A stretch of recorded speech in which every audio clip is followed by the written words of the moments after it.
Good evening and welcome to the Financial Week. Scotiabank is rejecting claims this evening of widespread fraud targeting its clients. In a release today, the bank confirmed what it said was a recent fraud attempt affecting some debit card holders. It further stated it is not related to credit cards and not directly related to Google Pay. Scotiabank says affected clients have been contacted and will be reimbursed. 20 parliamentarians from across the globe this week concluded their tour of projects funded by the World Bank and the IMF in Jamaica.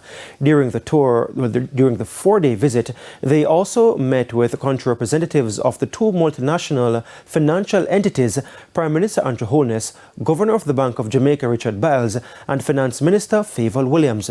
Now we caught up with the group while they were in Montego Bay, St. James. The Barnett Street Fire Station, one of several modern-day facilities co-financed by multinational financial agency, the World Bank. Members of Parliament from across the globe who are participating in the field program visited the facility this week. It's a program which gives overseas MPs access to World Bank and IMF country offices, the development programs and key development partners. Neema Lugangera, a member of Parliament for Tanzania, says overall she's been impressed with Jamaica's fiscal discipline. And I can tell you from the beginning to the end, it has been very inspiring. And Jamaica has been very transformational in the way in which it has managed this economy.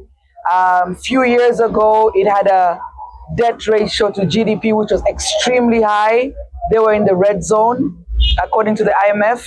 And over the years, they've made very drastic changes, very tough decisions that have moved Jamaica from being in the red zone to now the green zone. And for the government to be able to do that, they made a very tough decision. But the unique thing on how they did it is that they involved the people.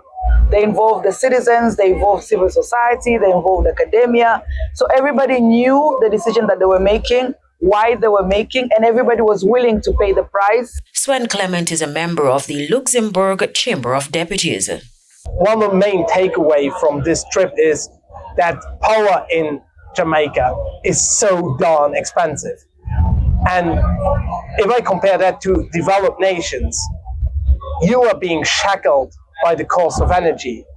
And so if we can drive down cost of energy, make you more resilient, make you more dependent on the sun and less dependent on old dinosaur bones, well, that would be a huge challenge to take on, but it would also yield immediate results when it comes to climate change. So, yeah, I see you're vulnerable, but you're also on the forefront of mitigation. So there might be a huge opportunity in mitigating and adapting quite rapidly. As for what happens now, we will go back and do a report to the World Bank Group and the IMF about the impact of the programs and projects on the ground. Carrie-Ann Simpson, TVJ News. In foreign currency trading, banks and cambios are selling the American dollar for an average $157.63. The Canadian dollar is being sold for $111.27. $197.33 is the average value of the pound, while the euro will go for $162.75. On the stock market, the JC index advanced by 46 points. The junior market index declined by 25 points. The advancing shares were led by 138 Student Living Variable Preference shares, Everything Fresh, Palace Amusement, JPS 7% Preference shares, and First Rock Real Estate Investments. The losers included T-Tech, MPC Caribbean Clean Energy US dollar share, Jamaican Teas, JMMB 7.35% Preference share, and Stanley Motor. 14 shares traded firm. And that's the Financial Week. Stay tuned at News from Overseas after the break.